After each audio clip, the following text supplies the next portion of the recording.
ഇന്ത്യയെ സാമ്പത്തിക വളർച്ചയിലേക്ക് നയിക്കുന്ന കരുത്തുറ്റ നേതാവ് എന്ന പ്രതീതിയും പ്രതിച്ഛായയും ഉറപ്പിച്ചാണ് പ്രധാനമന്ത്രി നരേന്ദ്രമോദി ദേശീയ തലത്തിലും അന്തർദേശീയ തലത്തിലും ഇരിപ്പിടം ഉറപ്പാക്കിയത്. എന്നാൽ തുടർഭരണത്തിന്റെ 11ാം വർഷത്തിലേക്ക് കടക്കുമ്പോൾ പ്രതീതിയല്ലാതെ രാജ്യവളർച്ച വേണ്ടത്ര തുടർച്ച കൈവരിക്കുന്നില്ലെന്നും സാമ്പത്തിക നയം ഇങ്ങനെ പോയാൽ പോരാ എന്നും ഒരു തോന്നൽ BJPക്ക് ഉള്ളിൽ തന്നെ രൂപപ്പെട്ടു തുടങ്ങി. ആ അസ്വാരസ്യങ്ങളുടെ ആദ്യ പ്രകടനം ബജറ്റ് തയ്യാറാക്കൽ വേളയിൽ തന്നെ പുറത്തുവന്നു. 4 റവന്യൂ സെക്രട്ടറിമാരെ 4 ആഴ്ചയ്ക്കുള്ളിൽ മാറ്റി നിയമിച്ച് ആകെ കൺഫ്യൂഷനിലാക്കിയത് മാത്രമല്ല, ബജറ്റ് അച്ചടിക്കാൻ കൊടുക്കുമ്പോഴുള്ള ഹൽവ സെറമണിയുടെ ഫോട്ടോ പുറത്തുവിടാതിരുന്നതും സർക്കാരിലെ അസ്വസ്ഥതകളുടെ പ്രകടനമായി.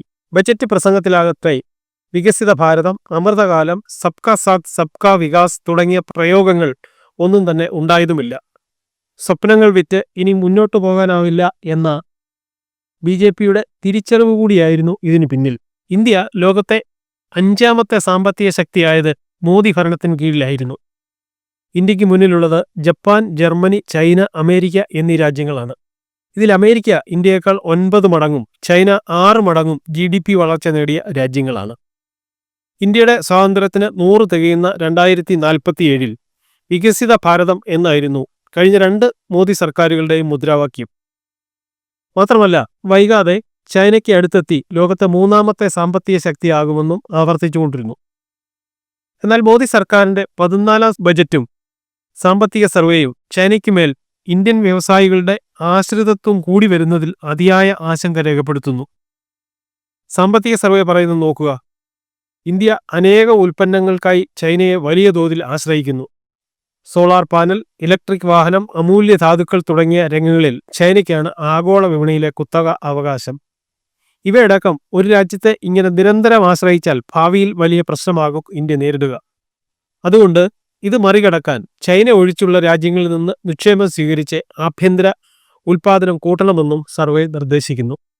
വികസിത ഭാരതം എന്ന ലക്ഷ്യം കൈവരിക്കാൻ കേവലം 22 വർഷമേ മുന്നിലുള്ളൂ.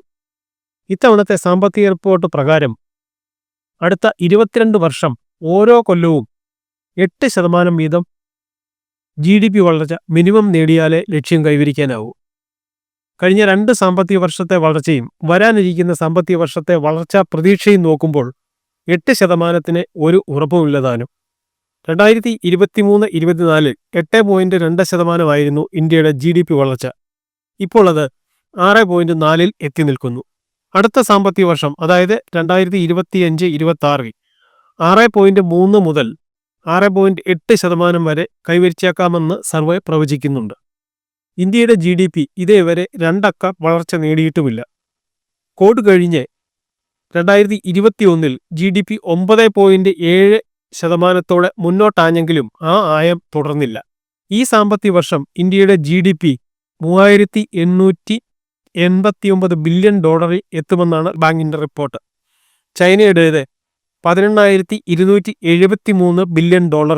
അമേരിക്കയാകട്ടെ $29,167 ബില്യൺ കൈവരിക്കും. ഇന്ത്യയും ചൈനയും തമ്മിലുള്ള ഈ വലിയ അന്തരം കൈവന്നത്, അല്ലെങ്കിൽ ചൈന കുതിച്ചത് 40 വർഷത്തിനിടെ, അതിൽ തന്നെ കേവലം 20 വർഷം കൊണ്ടാണ്. 1980-ൽ ഇന്ത്യയും ചൈനയും ഏതാണ്ട് തുല്യ സാമ്പത്തിക ശക്തികളായിരുന്നു. അന്ന് ഇന്ത്യയുടെ GDP $0.2 ട്രില്യൺ ആയിരുന്നപ്പോൾ ചൈനയുടേത് $0.3 ആയിരുന്നു. 10 വർഷം പിന്നിട്ട 1990 എത്തിയപ്പോഴും വലിയ അന്തരം ഉണ്ടായില്ല. ഇന്ത്യക്ക് $0.3, ചൈനയ്ക്ക് $0.4. 2000 ആണ്ടിലെത്തിയപ്പോൾ ചൈനയുടെ GDP ഇന്ത്യയുടേതിന്റെ ഇരട്ടിക്ക് അപ്പുറത്തായി. $0.5 ട്രില്യൺ ആയിരുന്നു ഇന്ത്യൻ GDP എങ്കിൽ ചൈന 1.2 ട്രില്യണിലേക്ക് കയറി. പിന്നെയും ഒരു പതിറ്റാണ്ട് കഴിഞ്ഞ് 2010-ൽ ഇന്ത്യ 2.7 ട്രില്യൺ GDPയിലേക്ക് കുതിച്ചെങ്കിലും ചൈന 5 മടക്കും കൂടി വളർന്ന് 6 ട്രില്യണിൽ എത്തി. 2020-ൽ ചൈനയുടേത് $14.9 ട്രില്യൺ ആയിരുന്നു. IMFന്റെ പ്രൊജക്ഷൻ റിപ്പോർട്ട് അനുസരിച്ച് 2029-ൽ ഇന്ത്യൻ GDP 6.3 ട്രില്യൺ കൈവരിക്കുമ്പോൾ ചൈനയുടേത് 24.6 ട്രില്യൺ ആയിരിക്കും. അതായത് നമ്മുടേതിനേക്കാൾ 4 മടങ്ങ്. 1982 മുതൽ 1993 വരെ 13 വർഷത്തിനുള്ളിൽ 9 വർഷവും ചൈന ഇരട്ട സംഖ്യ വളർച്ച നേടി സുസ്ഥിരത കൈവരിച്ചു. കോവിഡിനെ തുടർന്ന് 2020-ൽ ചൈനയുടെ GDP 3.70% ഇടിഞ്ഞ് 2.24 എത്തിയിരുന്നു. എന്നാൽ അടുത്ത വർഷം 8.45% കുതിക്കുകയായിരുന്നു ചൈന. 2022 വീണ്ടും വീണ ചൈനയുടെ GDP 5.46% ഇടിഞ്ഞ് 2.99 എത്തി. 2023 2.27% വളർച്ച കൂടി നേടി 5.2% എത്തി നിന്നു. ഈ കിതപ്പിനിടയിലും ഗവേഷണത്തിലും സാങ്കേതിക വിദ്യാ വികസനത്തിലും ചൈന ഒട്ടും പിന്നോട്ട് പോയില്ലെന്ന് മാത്രമല്ല, ലോകത്തെ അമ്പരപ്പിക്കുക കൂടി ചെയ്തു എന്നതിൻ്റെ ഒടുവിലത്തെ തെളിവാണ് ഡീപ് സീക്ക് എന്ന AI മോഡൽ. ഇറക്കുമതി തീരുവ കൂട്ടി ചൈനയെ ഭീഷണിപ്പെടുത്താനിരുന്ന അമേരിക്കൻ പ്രസിഡന്റ് ട്രംപിന് പ്രത്യക്ഷത്തിലേറ്റ കനത്ത പ്രഹരമായി ഇതെങ്കിൽ ചൈനയെ നോക്കി കൊഞ്ഞനം കുത്തിയിരുന്ന ഇന്ത്യക്ക് പിടിച്ചു നിൽക്കാൻ വകയൊന്നുമില്ലാതെയുമായി.